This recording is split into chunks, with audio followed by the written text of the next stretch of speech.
Your mind is limitless. The possibilities are endless. Awaken Your Mind Magic shows you how you can dream limitlessly and live your life on a new level.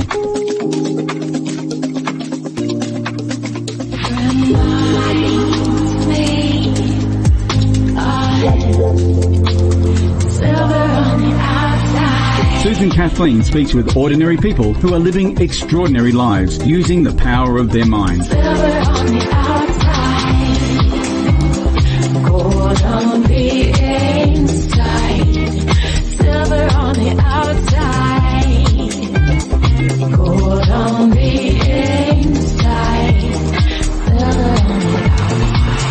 Abundance, prosperity, and success. There are no limits to what you can dream. Join Susan Kathleen on a journey into your dreams, making a difference and living life on your own terms. This is Awaken Your Mind Magic. Hello and welcome everyone. My guest speaker today is Peter Symons from Perth, Australia, who is a vet with the Perth racing industry. Peter is also the co-author of the book Brain-Fuel Depletion, Making Sense of Anxiety and Depression. Brain-Fuel Depletion, BFD, is a simple explanation about how and why the condition currently called depression occurs. And this is a call to my heart, because reading the beginnings of this book, I was fascinated. And so I digress. Peter is the director of the Positive Workplace Foundation. He is a public speaker, trainer, and is known for his strategic planning expertise and leadership. Welcome, Peter. It's so good to have you here on Awaken Your Mind Magic. Susan, thanks very much for having me on your podcast. I'm up early, but I'm pleased to be talking to you. And I'm pleased that you are. Peter, tell us a little of your story and how you awakened your mind magic from adversity into positivity. I was a shy kid at state school, at primary school, but I got some confidence at high school. I could swim a bit, and I was sailing along, and then all of a sudden, at 18, I had my first brain hemorrhage. So that was I went from the fittest kid at school to the sickest kid at school, and all of a sudden I had to think differently about people and people with adversity or people not quite as well off as I had been. I recovered from that, but they could only patch me up. So 10 years later, I had another brain hemorrhage. This time I went in and had brain surgery, and I considered myself cured because I had my 2 aneurysms tied off. So life went along, and I got married, and I had 2 kids, and then I had my 3rd brain hemorrhage at the age of 44. So it was a bit of a setback, but I went in, I said, I've done this before, but I now realise I went to hospital and I had a bit of anxiety and a bit of insomnia. Not too bad, but I certainly had some. I wasn't in the same state I was earlier. And I had very quickly this time, I had surgery and anaesthesia, and then I had the awakening every hour for 5 days. They awoke me for observations. So it was much more rushed, and I got out physically quite well. I was lucky, I'd recovered, but I had more anxiety, I had more insomnia, and from there, for the next 6 months, I went completely downhill with those 2 symptoms. And I had 6 months. I didn't think I had a medical problem, so I didn't consult a medical doctor, and I just got worse and worse. I was a highly emotional insomniac, basically a bit useless with the work I did, although no one expected much of me because I was coming back from brain surgery. But in that last 2 months of that 6 months, I thought about suicide every day because the way I was living, I said, well, I don't think I can live like this. And equally, I said, I don't think I want to live like this. And that's when things got dangerous. Peter, as a small boy, when this first occurred to you, when you first became ill, how did that feel when you were recovering? I was 18 when it happened. I'd been an exchange student and I was in my last year at school. I didn't really understand what was wrong with me. So it was a setback, but I didn't really understand all the implications. So I suppose I went to hospital and I was told various things, and they said, stop playing sport, which I didn't like at all. But I went out, and I suppose I just got on with it. When I went to vet school after that and learnt about the anatomy of the brain, I said, well, I think I'm going to have another one, because the 2 aneurysms that I had not been clipped. So that was a little bit of a time bomb to think with, but I was young and stupid, and I'd got back going again, and, I was a bit cocky. So I thought maybe that's why I had the second one. God or whoever's upstairs said he needs another lesson, this guy. I tried to justify it somehow. But as an 18-year-old, I think I got on with it because, well, I didn't understand the implications. With all of this, and you were training as a vet, how did that help or hurt you when you were studying? Well, in actual fact, having the brain hemorrhage in my last year at school was one of the best things that happened, because I wasn't going to get good marks, but I went to hospital for 3.5 weeks. I came out. I was behind. I had no interruptions at all. I was playing no sport. I was completely dedicated to trying to pass, and I could focus. I stayed at home. I didn't go to school much. Teachers came around, and in the end, I could really sit down and focus, and I actually got ahead of where I wanted to as far as preparation. Got the best marks I ever got, mainly because I was in that an adverse situation, but I had to sit down and focus. I'd had the break, got the best marks, and then I said, well, maybe I've got good marks. I'll try for vet school. No hope that I'd ever get into veterinary school prior to that, but that bit of adversity was the thing that got me the marks. People said you got great marks despite a brain hemorrhage. I said, no, I got great marks because of a brain hemorrhage. So there was a good outcome from that part of it. That's fascinating, because I'm a great advocate and believer in your thoughts become things and how a brain works. I've studied NLP and various other forms of coaching. Would you say that when you create a mindset and a determination, you know that you will actually reach that goal, as you did? I think so. I think by thinking about it enough, and I think probably I created a goal, and then I think consciously you try to meet that goal, but I think the biggest thing is subconsciously you make sure you meet it. So I had lots of things taken out of my life. I had a break to think about everything and get my mind set. And once it was set, I was absolutely stunned that I could sit down and focus. I could study for 3 hours. Prior to that, I was thinking about other things. There were other distractions. But I got myself on a path, and I was amazed that I could get the marks I got.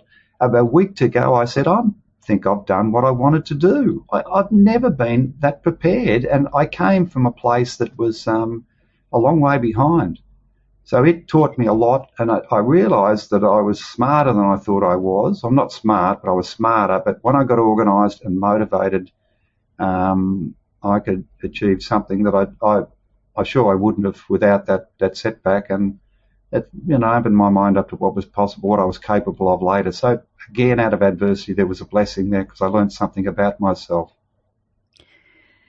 That's very true, where you start to learn through adversity the pros and cons of why a certain thing has occurred in your life. And at the time you're so depressed, you actually think, why me? And then you accelerate into doing what you did. Now, with this experience and this knowledge, are you able to let other people know that there is no such thing as I can't, or that it is impossible? What do you do when you speak to people and advise them to do? I suppose the main thing I do when I talk about mental health, which is the problem I had after the third brain hemorrhage, and which was a far bigger problem than the entire 3 brain hemorrhages put together, I don't get much of an introduction, but I get up and I talk about my feelings because no one abandoned me. My family didn't, so I'm not scared to talk about what happened to me. So I get up and talk about my feelings, which releases some men to talk about theirs. And I try to be a symbol of hope. I say, this is where I was. This is where I am now. I hope they look at me and say, he seems to be going all right. So what I say, I think, matters, but also how I present it also matters, particularly to men who are pretty hopeless about talking about things and admitting. So I think that's one of the big things I do, give men permission to speak, give men permission to admit to this condition, because it's just epidemic. And I say to people, if you haven't had it, you might get it, but if you haven't had it and you don't get it, you'll be surrounded by people with it. Absolutely. Now, we were speaking before we started recording about how men are. And I believe strongly that is because when a certain generation, and in particular baby boomers, where big boys don't cry. And you're not a man if you cry. Or you're not a man if you can't be this powerful person who looks after your wife and children and things like that. And when you go and you speak to men, what permission do you give them to be human? Well, I think I just do it through example. I say where I've been, and I just admit vulnerability. And I think I say, again, no one gave up on me. And if they did, they're not a friend, so they don't matter. So I think I got it, and I try to give that impression that a small number of people are worth a massive amount to you. 20% of the people give you 80% of the enjoyment and the nourishment. So I think I focus on the fact that the ones close to you that really care, that won't abandon you anyway, so it's okay. It took a long time for me to do that because I was used to being okay. I was used to being the fittest kid in school, not the sickest. It took time, but that's what I try to do. I think equally with this condition, it's a terribly confusing condition. You're in the worst possible state to try and work out what is wrong with you. So that's why we came up with our model, a simple explanation, because you don't need complexity. You need probably somebody that is prepared to talk to you. It's hard to work it out, and you're feeling very vulnerable, and it's the time you need a simple explanation and somebody to talk to. So I try to give an explanation, but I try to give hope too. There could be an answer. So therefore, I say to people, try to encourage people with the example, go and talk to a doctor, go and talk to your friend, maybe talk to me. But it's a simple explanation is the one that they can grasp hold of in this extremely trying time. There certainly is this mindset where we feel that we can't share our feelings. And very often in my coaching practice, I work with men who can't speak because they've been made to believe that is a weakness. So I really appreciate what you've just said to me and the listeners about being able to share and accept the fact that there are special people in your life and utilize their support and kindness. That's what I honestly understand you have been transmitting here. Now, let's speak about you being the co-author of this book, Brain-Fuel Depletion, because it appears to be a really simple way to cope with these dreadful feelings of deep black depression. We talk about the big black dog of depression and things like that. Can you tell us more about your book, how it came about, and what exactly it is that people who read it know on the outside, the outcome will help them? Well, I think it's a very common problem. I went in with symptoms and I eventually spoke to a doctor. I had a rash. That's why I went to see this friend of mine one night. Then after talking about the rash, which was a stress-related rash, I reluctantly told him I wasn't going well, and I could not believe that he kept nodding his head when I mentioned the symptoms I had, which was anxiety and insomnia. eventually he said, "You've got depression." I said, "Glenn, one thing I haven't got. I'm never sad. I haven't got depression."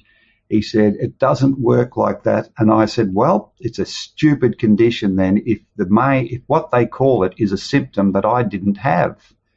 And I said, "I was at my absolute worst.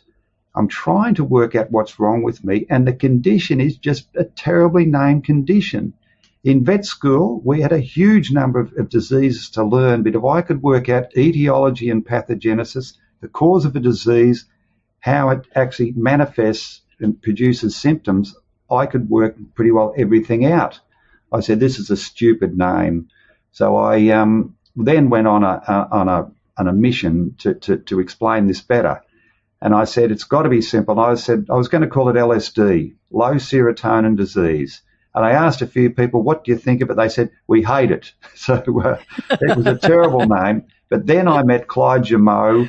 I was encouraged. I was investigating the cause of this condition, trying to find out. They said, "Meet this general practitioner from the south of WA," and Clyde was a revelation. He called it brain-fuel depletion, which is neurotransmitter depletion.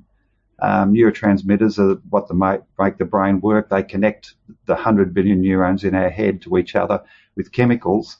And Clyde had all the answers. Any symptom I asked, Clyde had an answer. And I walked away and said, "Well, Clyde doesn't write, but somebody's got to tell this story." So basically that's how it started. So it was a privilege meeting Clyde. It's his model, but I put it out there. But brain fuels are your neurotransmitters, and each neuron, there's 100 billion neurons, might have 10,000 connections to other neurons, and they're chemical connections. So you need neurotransmitters, or what we call brain fuels. Brain fuels deplete every day and replete every night.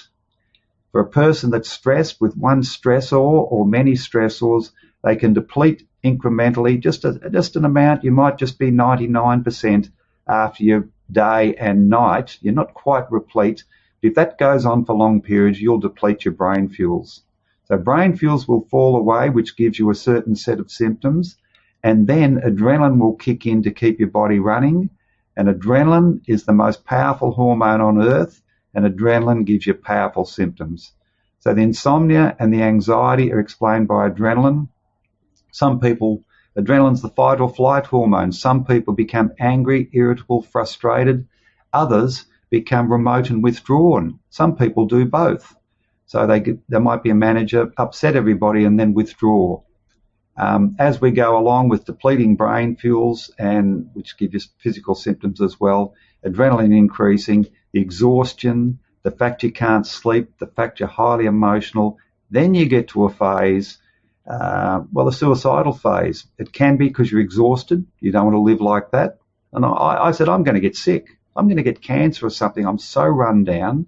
I was so exhausted, I didn't want to go on." The low brain fuels convince some people to say, "Well, I'm upset all the time, or I'm not looking after my kids. They'll be better off without me." So for a range of reasons, that's why you get suicidal, and suicide is one of the symptoms of this condition. So we said we're not looking for complexity. It's low brain fuels deplete, adrenaline kicks in. If you understand those two, you can understand all the symptoms. And if you accept our model, you know from the model, I've got to get my brain fuels up. That's when you're convinced of that, you say, okay, I accept that explanation. Now I know what I need to do. The solution becomes obvious. You get your brain fuels up, and there's quite a few ways of doing that. And the big thing here is when you feel better, we get your brain fuels up. Whatever way we do it, you go back and address yourself. Why did I get run down in the first place? You don't feel better to continue the same stupid lifestyle. You go back and look at the issues. Are they childhood issues? Are you a doer, carer, creative person, perfectionist? All those things that can eat away at your brain fuels, you need to sort them out. Some might be simple. I was trying to do too much. Some might be complex. So perhaps a girl molested by, say, her father. That's much more difficult to untangle, but it has to be done. It has to be done to live a productive and healthy life thereon. I am totally fascinated. I wonder if you having trained as a vet and not a medical doctor, where you have this ability to look at an animal in a different way to what a doctor does with a human, would that have kick-started your ability to create this incredible model that is so simple and makes sense? I'm not sure. I didn't really think about being a doctor, but I think the big thing was if I'm going to learn, well, a doctor learns about one species. We learn about, I say 10,000. But I really had a massive amount of information, and I said, I've just got to go back to the reason a disease happens, and that will give me a hint along most of the things that occur. Logically, I can work it out. So I think that's when I said etiology and pathogenesis are critical for me to understand a disease. And when I got this, I got depression, which is just one symptom of a number. It used to be called nervous breakdown. It used to be called melancholy. They're all just symptoms that you may or may not have. I was driven back to what is the fundamental cause, what is the underlying cause of this? Why do some people get depressed? More people get anxious than get depressed. So why do we develop these symptoms? And so I think it was my way of learning a massive amount of information at the vet course that got me back on the fundamental thing. And Clyde had the answer. A beautiful name, Brain-Fuel Depletion, a simple model with 2 pillars. That's all you need to understand. I said, if we make the problem simple, the solutions become obvious. And I said, we're not looking for complexity with this condition because you're a wreck when you're trying to work it out. As I wrote my book, I said, it's got to be easy to read or they'll put it down. So I was absolutely focused on trying to appeal to people in a tough spot, a really tough spot. And as I say to many, I say the model's in chapter 3. It's free on the website. That's the main thing. I give it away because I don't want people to suffer. And it's pretty simple. And hopefully it resonates. If it doesn't, throw the book away. If it does, get your brain fuels back. And I've got explanations, but there's a better book than mine that explains how to do that. So I recommend that one now. Peter, I would like to be able to say that there couldn't possibly be a better book than yours. There would be another book with a different type of explanation. So listeners, this is a humble man. I highly recommend that you do download his book. And as he says, it's free. So you couldn't think of anything better than getting something that is a gift from Peter and have the ability to be able to read with this model. Now, Peter, we're talking about what happens to people and their minds. And basically what it is post-traumatic stress syndrome. And a lot of us associate that now with people who've been to war. However, as you say, when somebody has been sexually abused or mentally abused or any of these sort of things that lead towards the stress factor, the depression, or the why me sort of situation, where you say that this model is so simple.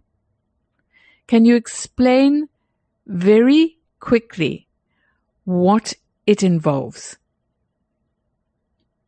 Well, I don't think anybody really knows. What stress is good in your life. Low-level stress is good. Low-level stress, you exercise, you solve a problem, you get better. It's when it becomes distress. Now, for people, I don't know what your stressor is. Something that I might be comfortable with. Let's say public speaking that I'm comfortable and you're comfortable with. Other people are completely stressed out. So we have a range of things. But we put it in that post-traumatic stress disorder, how does that affect your brain in this way? Any sort of stress or, for example, say drug use in the family, affects your brain this way. The brain has a certain level of responses. So we put them all together. Clyde says bipolar disorder it's very similar to this condition, but certainly post-traumatic stress disorder happens as well. Again, some of the things happen. You're a kid, and this has happened to a kid. She ran into a grandfather, and he picked her up and said, "You're getting big." And she took that to mean she was overweight. She became anorexic.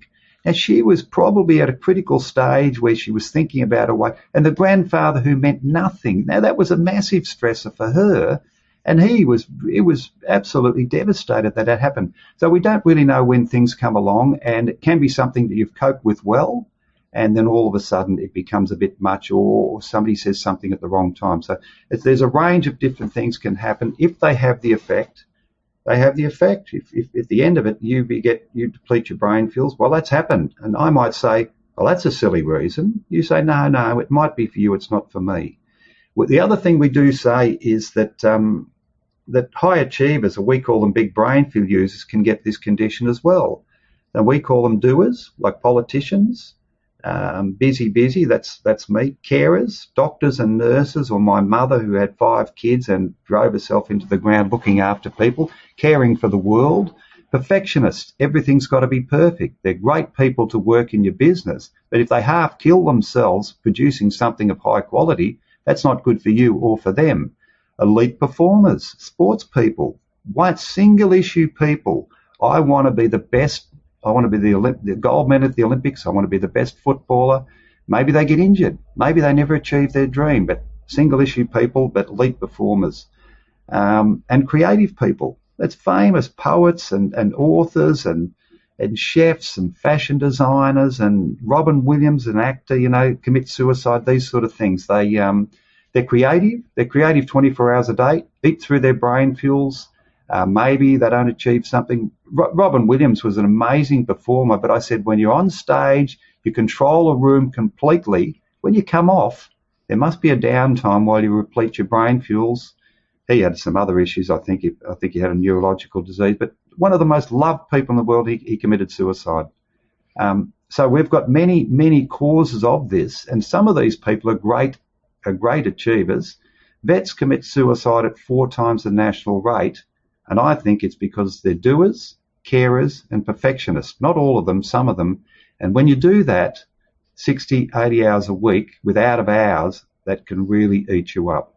So it looks like a good job, but any job that takes you that a period of time, and if you put that much effort in and have broken sleep with out of hours work, can be quite destructive. So some of these people are great people, but if you push too hard, there's certainly a downside, and particularly in the cluttered world where you look at social media and you have massive expectations of yourself, it gets dangerous. So you need to know that it's abnormal what we do, and you need to know the way out of that terrible position you could put yourself in. I appreciate what you say, and just bringing up about social media, how we are all made to believe that we've got to be out there, we've got to be doing this, and also how we are constantly on our phones. What do you think that does to our brain? Well, they look at those images and you see, the average person would read a magazine, but now you see things all the time, the best looking and the best, figure and the best this, that and the other. I think that's a problem. That it's an unreal world. I'm hoping with the COVID era, people come a little bit closer, stay home and cook meals at home and simplify their life a bit. Grow some veggies in the garden, do some more, rather than fly around the world and pretend, the best travelled person, or you've got this glamorous life that we settle down and we're just expectations or that the image we think we need to put out to the people that don't really matter become much less.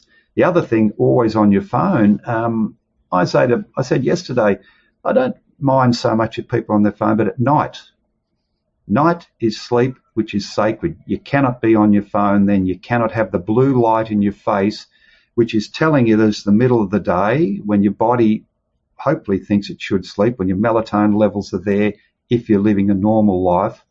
And also the other thing is, if you have technology and you get woken, that's the thing that if kids are on their phone during the day, okay, but at night, hopefully they're on the phone during the day looking at healthy images and not the social media stuff that gives them envy. But at night particularly, they shouldn't have these things there, because if you get broken sleep, you're going to get brain-fuel depleted. If you've got pain, you're going to get this. If you can't sleep, there's a range of reasons. It becomes predictable. that there will be a mental health problem, and not sleeping, not allowing yourself to sleep, not treating it as sacred is something that's going to predispose you to this condition as well. And you would know this, having been an extreme insomniac. And that makes me ask you now, what is your advice to people who cannot sleep? That absolute, it's almost a pain of not being able to sleep and you're desperate to do it. Well, the best quotation, I put it in a video, was the secret to a good night's sleep is a tired body and a quiet mind. So the tired body is exercise. We know a side effect of exercise is tiredness. It's a healthy side effect. But the quiet mind, as I said, if you've got a mental health condition and once you feel better, deal with the issues. If you've got a busy mind that can't sleep, you have to say, what is the problem? And you have to resolve it. Oh, no, it's too difficult. I say, well, it's killing your sleep. It's doing a lot of damage to you. If you don't want to deal with it, don't deal with it. And I'm not saying it's always easy. For me, I said I've got to do less. But if you can't sleep because you can't create relationships because you were molested as a child, that's not going to be easy. But it's got to be untangled. Sorry, but it has to be, because it has these long-term effects. So only you know what the issues are, and I think you need to settle things out. A dispute at work. A lot of people don't like confrontation. Okay, hopefully 2 or 3 days you settle down. If it's long-term, you've got to go and address that, because you need the quiet mind. Once you get the tired body, so exercise, once you get the quiet mind, you might have to, like everything else in your life, learn how to do it. Train yourself. You might have to learn how to sleep. So how do you do that? There's all this sleep hygiene. Have a quiet bedroom. Have the right temperature. Have the right bedclothes. Don't watch TV in the bedroom. Go to bed with a routine at the same time. And then I read a book. I have a cup of Milo, whatever it might be. They're the sort of things that we really need. Now, the other one is you might have to teach yourself to relax. So there's all these deep relaxation courses. There's yoga. There's all these things. If you go out to them, bring them back home. I was relaxed at yoga. The yogi told me, and we relaxed here. I said, I did that this afternoon. Bring it back. Or go to those courses and learn. Train yourself. If you're not good at the piano, you've got to practice. If you're not good at golf, practice. If you're not good at sleeping, get all the information and work at it. There's apps, there's podcasts, there's all sorts of things. There's meditation music. There's a way of doing it, but you're going to have to work at it. Get all the theory, but get the quiet mind first. Nothing happens without the quiet mind. No, nothing does. What do you do personally to have a quiet mind? Well, I suppose the thing is, when you have adversity, you say, well, I've seen some pretty ugly stuff. I said, I can lie in bed, and I was ramrod awake when I lay in bed when I was depressed. And in the end, when I found out it was adrenaline, it made so much. But I would get up 6 times a night, repeat my going to bed routine in the hope that I could yawn and roll over like I traditionally had. It was killing me that I couldn't. But now, once I started to feel better, I was doing lots of things right. I went on some low-dose antidepressants. After 11 days, I slept for 4 hours. I said, I'm going to live. I hadn't slept for 4 hours for 6 months. And I realised then, and then slowly, I got a bit more rest. I could feel myself recovering. So I don't have that. I haven't got that high level of adrenaline. I don't have that feeling. So every night's a joy that I go to bed and I think I can relax. But if I can't, I often go back to yoga. And I say, well, I was relaxed at yoga. They taught me how to get relaxed at yoga. I'll just repeat that here. And I've got the quiet mind because I do less. I've got the quiet mind because I've lived. I've got the quiet mind because I'm no longer depressed and got high levels of adrenaline. So you get over it. The upside's just fantastic. The great thing about me was I was a bit depleted, brain-fuel depleted, mildly depressed. So I was at 90% and when I had my third brain hemorrhage. And once I found out what was wrong, I didn't get back to where I was. I got back to where I was in my 20s. I didn't get back better than I was. I got back to where I was in my 20s, which was much better. No anxiety, no insomnia. I said, what a blessing. The worst situation I've ever had. And I learnt, and I think I would have gone lifelong slowly getting more depressed, which I think is very common, doing nothing because it wasn't bad enough, also embarrassed by it, but I went to catastrophic levels, had to address it, and it's been the best thing that's happened. The fact I can lie in bed and say, well, I am relaxed. I have dealt with some of my issues. I certainly never got molested. I had a great childhood, but it gave me the secrets to get my levels back to where they should have been. That was a blessing. Oh, thank you for sharing that with all of us, because people, when they are depressed, don't even know how to get the quiet mind. They don't know how to exercise. They don't realize that simple walking, half an hour a day, is going to help them as well. Because I've seen people just sit in a chair and not want to move because they're so sad. And so what you've said makes sense. And it's simple. You don't have to go out and pay an expensive gym or a yogi master or any of that. As you say, the resources are all there online, and a lot of it is free. So for people who financially, during COVID-19 at the moment, or even prior to that, where people have lost jobs and things, which of course is helping people feel worse and bringing towards this bad feeling, what you've advised really does help people in a great way. Talk to me about Positive Workplace Foundation. I'll just jump back a little bit on what you said. I reckon because there's everything out there. There's Beyond Blue, there's websites and everything else. I'd say we do one area. We've got an explanation, a model, a simple model. If you accept that model, then you can get all these resources and you look at them. Does that help my brain fuels or doesn't? But there's masses of information out there. We're one small pocket, which is chapter 3 of the book. So that's if you want an explanation, well, try it, see if it makes sense to you. But then you can access to a massive amount of resources of people trying to help. And once you understand what's happened to you, once you know why you need to get your brain fuels up, because they'll give you happiness and they'll also let you deal with your issues. So that's really where we are, just in a small pocket. As I said, the explanations, they're better done by somebody else about the things. But a lot of them are easy. A lot of them, the grandmother told you, it's getting sleep, light and sleep and activity and connection, nutrition, exercise. They're the things, and a lot of that can be done for free. On the web or with apps or for free. So we really see it. It's a stressful time with COVID, but we really see it lots of them as free solutions and common solutions, and they're all good for your physical health too. We've got the Positive Workplace Foundation because we know it's in workplaces, and that's the place where you can work. And I say to workers, look, I'm not sure why you're here. You might have a personal interest in this, but you might not. But you'll go home and I'll tell you there'll be kids, there'll be nephews, nieces, uncles, aunties, parents that have got this condition. You see them every day. I see them. Lots of them I know because they tell me, because I tell them. But you're surrounded by these people. They say it's going to be 20% in Australia. Well, I think it's higher.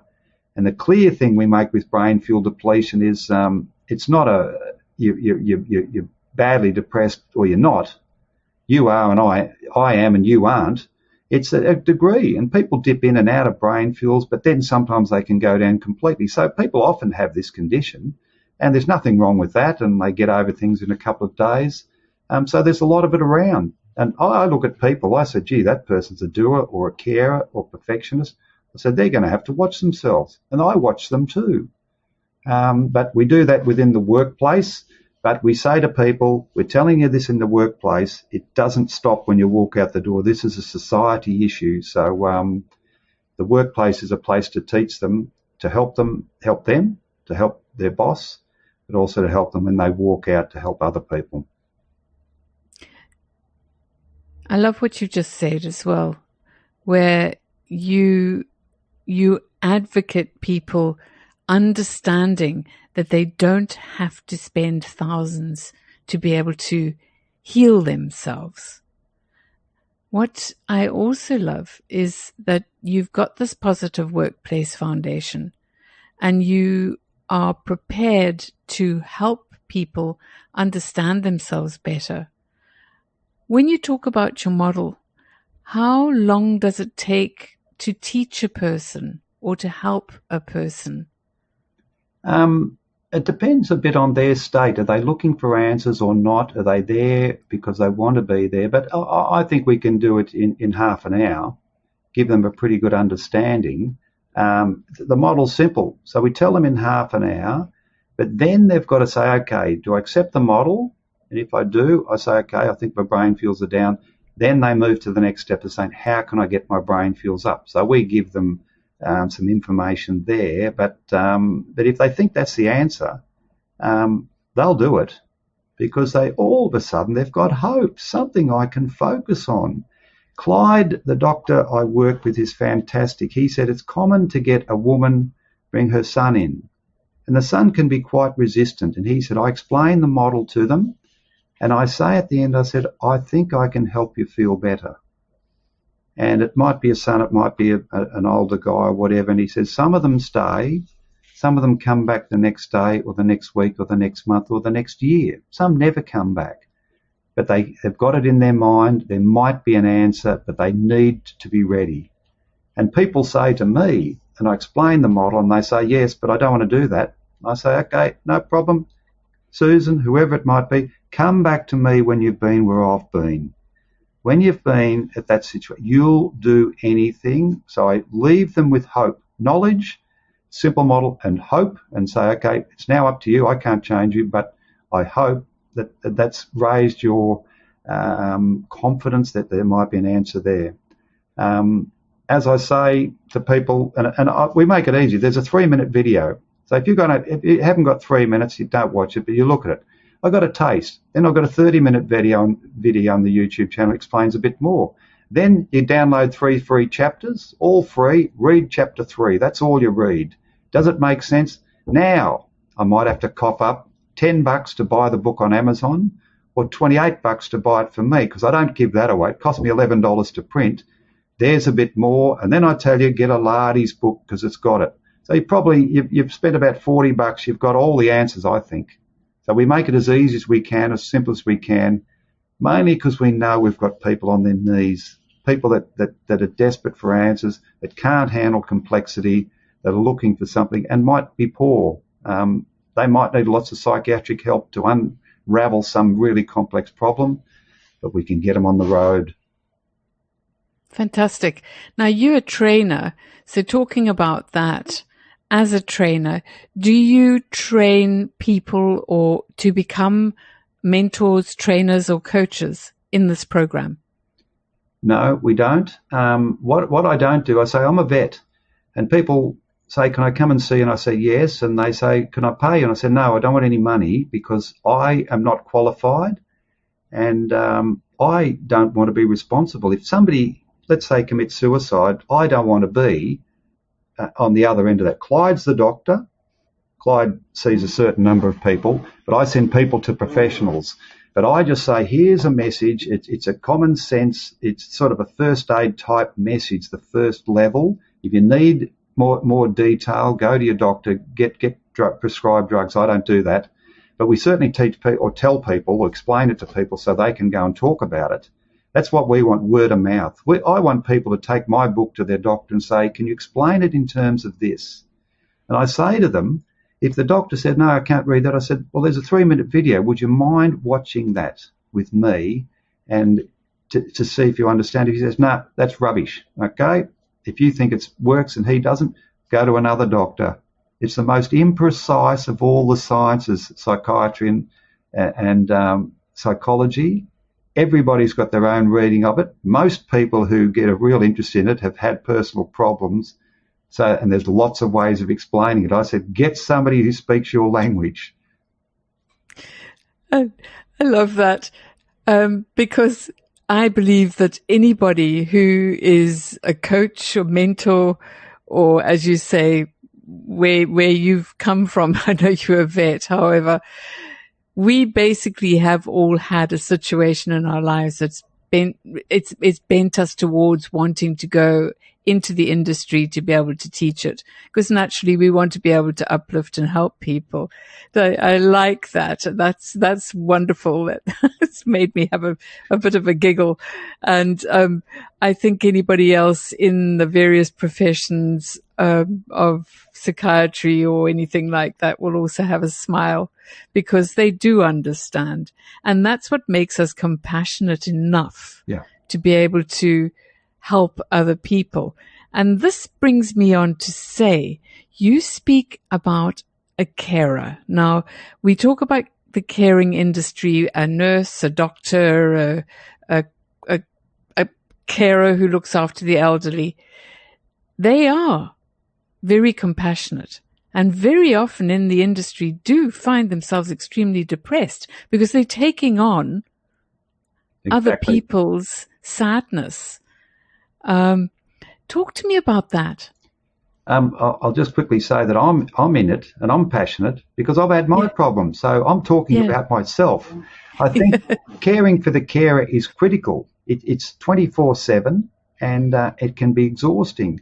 So it is a massive problem with people in that industry. Just digress slightly. I've been in hospital a lot. I was in hospital in the 70s and then the 80s, and I missed the 90s, the 2000s. And I look at nurses and they're more and more exhausted over the period of time. And people walk into my room and I look at them and I say, well, you don't look exhausted. You don't work here. I say to myself, it's a tough gig. That caring for somebody who is long-term sick, 24/7, and might be completely unmotivated is exhausting. So what we encourage people to do, if the victim, I call them the victim or the patient, reads the book, this makes sense, maybe get the DVD or look it online and say, can you sit down with me? So the carer sits down and he says, I had that symptom, I had that, I had this. The carer will look at it and say, now I get what's wrong, what the problem is, how he suffered. The good thing is they might forgive. They understand more. They might forgive.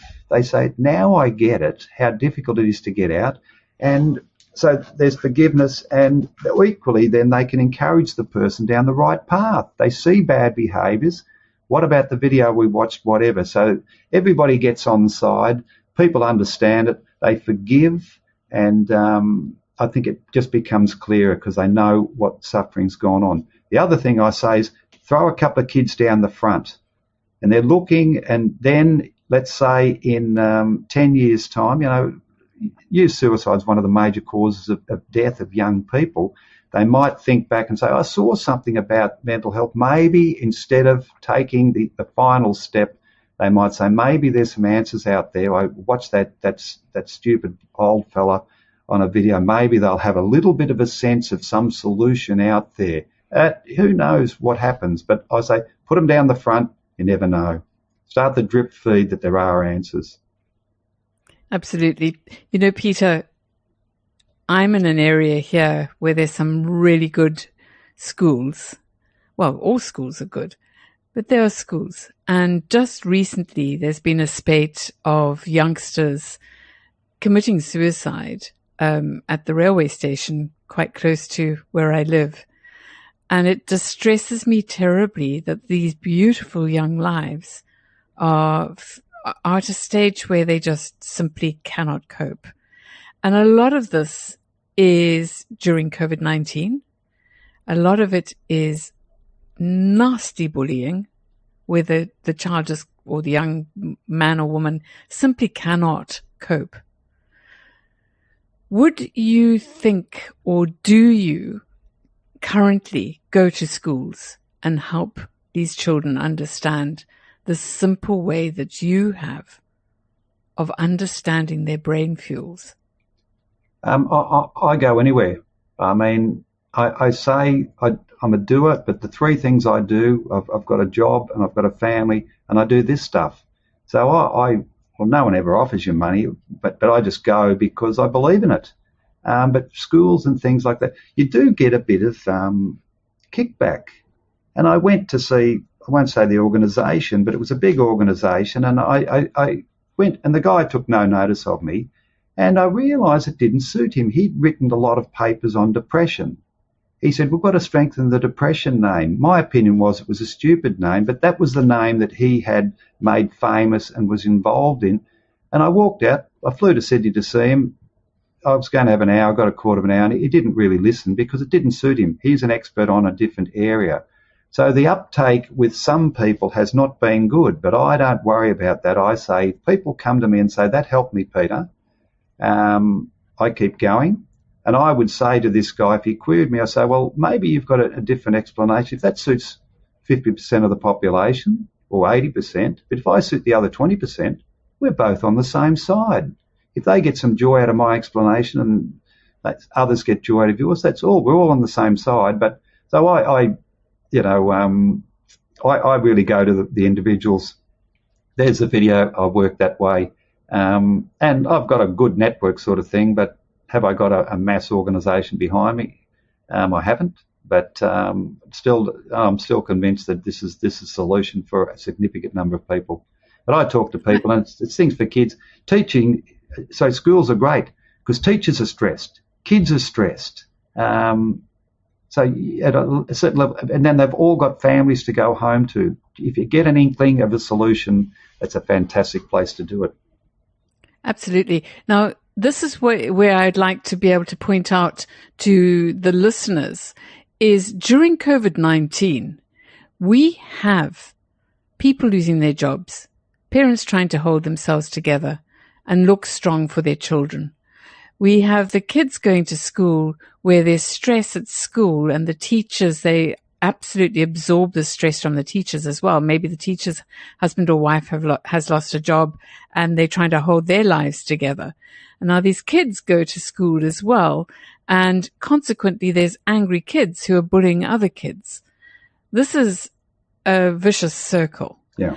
And you come in with a solution. You go and see somebody who is working on the traditional thought pattern of how to handle depression. We are living in a time that is so totally different that there are a lot of new concepts coming in, and they are extremely sensible and practical, like your concept. And I have no idea why people cannot share the platform with a new idea. COVID-19 is not adverse, I don't think. This is a time of great leaders, great thinkers, and great doers creating some of the most incredible help programs like yours.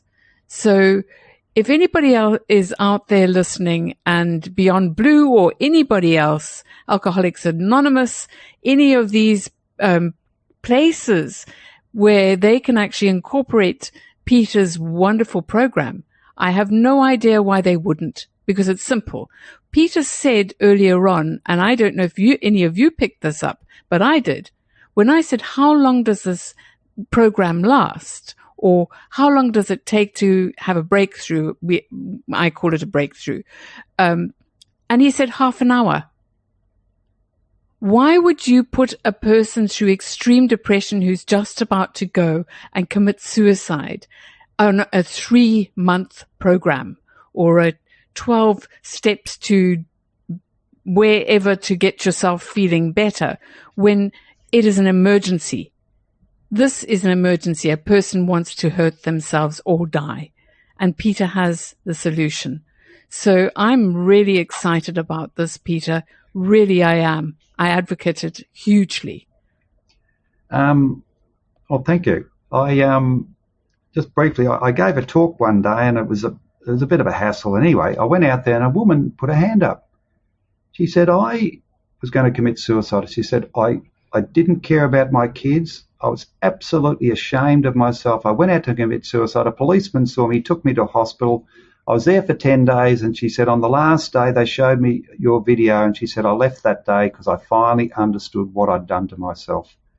She had her marriage failed. She felt guilty. She She went out, she set up charities, she did this, that and the other. She did everything just trying to prove that she was a worthy person.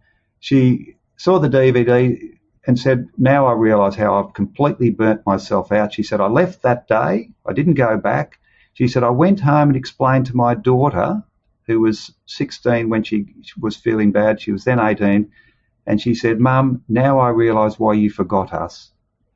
And the daughter forgave her. And I said, I've come out to this talk. I said, thank you for saying that. It was well worthwhile, all the effort, because she said in a day I worked at what I'd done, off she went, and her daughter forgave her and she understood.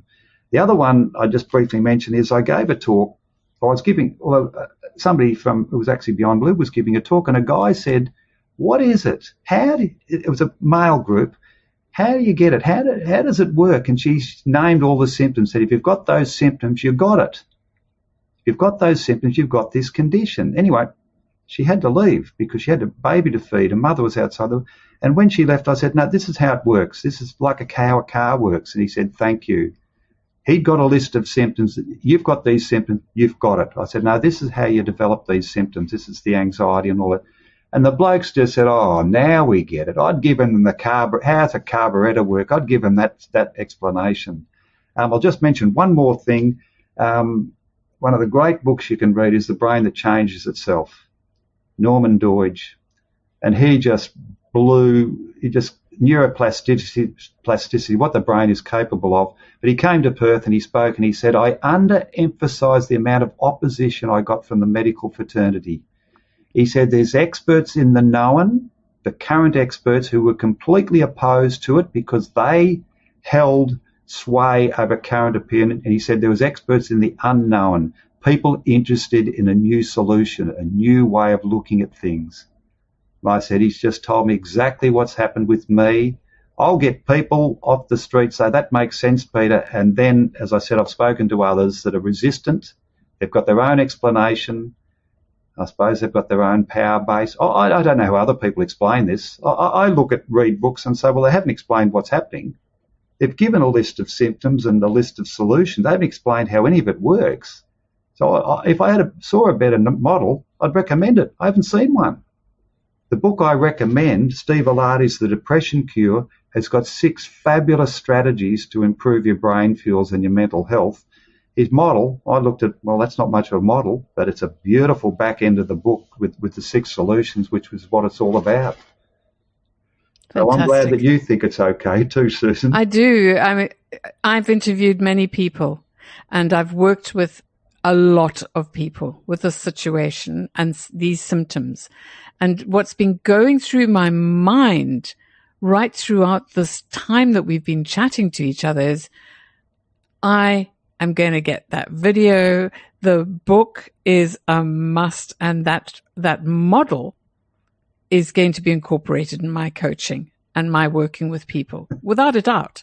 So that's why I asked you about the training and everything. And the fact that it's so simple, why wouldn't we take it on as mentors, as coaches, as teachers, and as speakers? Why wouldn't we take on this wonderful thing that you're gifting people? It doesn't make sense if we don't. Well, thank you. And as I say, I did a 3-minute video in the COVID era. I said, why not? So 3 minutes it takes to say, does it make any sense at all? Will I read another word or not? So anyway, and that's all free. So anyway, you have, and I think you're going to stick with it, Susan, which I'm extremely pleased about. Anyway, it's out there for others. Well, I totally am, and you are my hero. and the other dude that wrote the book with you. I'm not mentioning names or anything because this interview is about you. You can do that. What I want to also say, and on a lighter side of all of this, let's talk about horse racing. Come on. Well, it's a game I've been in for a long time, and so I work at the track. And my father, we had a milk delivery business, but we always had horses because horse and cart. But eventually he trained, and I got interested. But when I got the job as a regulatory veterinarian in the racing industry, I was full time when I started. He said, Peter, 95% are just trying to win a race. And that's the fact. Fantastic people out there. You get Knights of the Realm at the races and the emus that pick up tickets. Sometimes the emus are better people. But there's a good community out there. There's the odd person that's a bit goes off or has an argument. But most of them nod their head next time you see them. So I love going out there. It's a great race industry because the racing industry is very labour intensive. So a lot of people, battling people, come along and they lead horses. They're in a community. They have a cup of coffee. They talk about the races. They're committed. They're involved. And racing went on during Corona, and I said there's a lot of people that would be sitting at home getting depressed. But because racing's outdoor, open air, viruses don't like it. There's no transmission between the jockey and the horse, so we're pretty safe. And the industry's continued, lots of people doing stuff and keeping mentally healthy.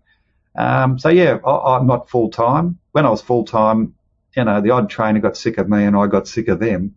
But when I go occasionally, which is what I do now, there's plenty of guys I like, the odd one that I don't. I keep away from them and away we go.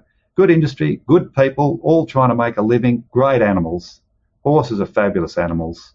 You got to be careful because they're half a ton, but they're fabulous animals. So it's a great game to be in. It's good people. Yeah, I love horses. I a long time ago, when I had a farm in Africa, a coffee farm in Zimbabwe, we had 5 race horses. They were rescues, and we'd taken them on as polocross ponies. They were brilliant, and so I have an absolute passion for that industry and for horses. They are great healers, and I wonder if we couldn't, and this is why I started to come in here, I digress, but I wonder if you couldn't even think about incorporating the healing of people with suicidal tendencies and depression with being with horses. I think horses are a great one. The other one, one of the best animals you have is a greyhound. Rescue greyhounds. My wife works for greyhounds as pets. I had a greyhound. I said, what's his name? They said, Chopper. I said, Chopper was the gentlest dog ever. Fabulous. And he's always there. So they're easy, more accessible, and they're ever loving. So they're great for mental health. I'm encouraging my wife to say, let's get a program of taking them to old age homes, and people can actually touch an animal. So animals are fabulous for your mental health. And I would go to a park with Chopper, and you could let your dog go. You walk in, you go down there, you're exercising, you talk to somebody, what's your dog's name? So you're having a chat, so you're mixing, the dog's enjoying themselves. It gave you so many things. And I said, this enclosed park is one of the great mental health rescue places or mental health treatment places I've ever seen. So animals are a massive part of it. All you got to do is give them a feed, and they're there all the time. But they get you out exercising. They do everything. So horses, the vast majority are fabulous. They've got personalities like people. Most of them are very likable. Greyhounds, dogs, but greyhounds as well. So a big part of it. And sort of that return to old life, the simpler life. When we went to bed when the sun went down, got up when the sun got up. We had animals around us, community, small and social, and not the clutter we've got today. The clutter and the competition and the advertising and marketing. Absolutely. So this is what we should be doing now, Peter. We should be creating your program with a person who has to rescue, let's prefer to say a greyhound. It's not as big as a horse. And then they can go out and walk and exercise the dog, then go to the dog park and talk to other people, and everybody will have a value that is a good old one, like you say, from the old times, before we all got stuck on all of this internet marketing and everything else, which is causing more and more depression in many ways. I mean, we can't live without it. You and I are sitting having a chat on each side of Australia. However, we need to slow down. And like you say, grow those veggies, enjoy the earth and what we've been given right from the outset. So I love that you want to go back to the roots of everything that we can actually enjoy. And I mean, Australia is just such an amazing country. There is such massive, vast places where we can enjoy it even during COVID. So I love what you say. Yeah. With the dog, you exercise, so that's one of the things you need, one of the 6, you exercise, you go down, there's community, so you're talking to people. Light, you see the sun go down, the sun is slowly saying that you're going to head to bed soon, and that increases your melatonin level. So we got the light. We had about 3 or 4 things that were all the critical things that happened. As I say, it got to be Friday night, people would bring something down to eat, and then the bottle of wine would appear. So Friday nights at the park was always the night. In the end, the dogs were begging to go home. But it was just, it combined so many simple things. I'll just quickly, for me, in when we were locked down in Perth, it's been pretty good, but I could go down the beach. So the beach is open, there's sand, there's wind, there's sun. The virus doesn't live there. I'm down there, a cup of takeaway coffee, and I said, I can go home and sit at home all day now, because I've had my bit of outing in this beautiful country we live in, big country with not many people. And I said, that's enough for me. And it's a beautiful, safe environment that we had, and off you go. So we're just so lucky. You grew up in Zimbabwe. I went there when it was Rhodesia. I said, this is one of the best places I've ever been. Things have changed politically, but it was a great place. But we've got one here. We're privileged. Oh, absolutely. I think many people would be very grateful to be able to come and live in this amazing country. And with the amazing Aussies, I'm learning how to speak like an Australian. You're going okay, but I can pick you. I know, you could straight away. Peter, thank you so much for being with us here today. It's been an absolute pleasure chatting to you. You've got a great sense of humor. You're a straight talker. You're not afraid to say what you think. And I really appreciate that as well. You are a great, great advocate for this incredible book that you've created along with somebody else. And I thank you for that, because there is absolutely no ways I'm not going to go and read that again and again and again. So now, do you have any strategy sessions or anything like that you have on offer? How do people get hold of you to be able to come and have the pleasure of learning how to get better? Well, as I say, there's plenty of giveaways. So I say the 3-minute video on the YouTube channel, it's Brain-Fuel Depletion. If you like that, then there's the 30-minute video with much more detail. Then you read the 3 chapters. Then I suppose you read the book. So they're the key things. Then I recommend, and I've given you the link, that you go, if you say, I've got to get my brain fuels up, Steve Alardi's book is the book that's got the 6 non-drug strategies. That's the one you read. So then I think you're reasonably well armed. I'm hoping maybe that my co-author might do a podcast with you, because he'll explain it similarly but differently. He's a genius, Clyde. So there's the other options there. But, we're open to everything. I mean, if there's demand there, or let's say in the non-COVID area, if people say, well, we're in this area and we'd like to talk, well, we can work that out. That's brilliant. But, we think the building blocks are there. But as I say, I refer people to others. If you understand the concept, you can look around the internet and all the online stuff, what matches with the model I've got. People ask me in Perth, I say, well, go to this doctor and that doctor. They've read the book. They've done this, that, now that you're going to get the same language. Maybe get the book and take it to people and start educating people around you. Say, this makes sense. Can you talk in terms of this? Brilliant. But I think once you get the 6 factors, but the key completely, you get your brain fuels up. What's the issue? Only you know the issue, and it has to be unwound, because that's what got you sick. And as I said to you earlier, don't take medication or do things to continue the same stupid lifestyle. That's the big change. You don't have to modify. You don't change your personality, but you modify it. You make it a more sustainable lifestyle. If you're a doer, you've got to be a doer, but do 3, not 8. If you're a perfectionist, be perfect at 10%. Let some of the other stuff slide a little. Well, Peter, thanks so much for that wonderful advice. And also thanks so much for taking time out to be with us today. I will make sure that all of your links are uploaded with this podcast where the listeners can find you, because you are a gem. And so is your program. It's gold.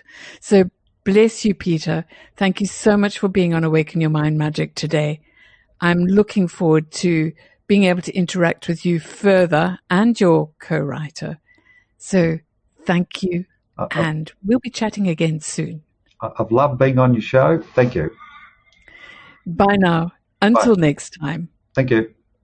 That's Awaken Your Mind Magic for another week. If anything you've heard today has really impacted you and you want to know more, or you would just like to connect with me, then visit my website, awakenyourmindmagic.com, and reach out for a free one-on-one discovery session with me. Silver on the outside.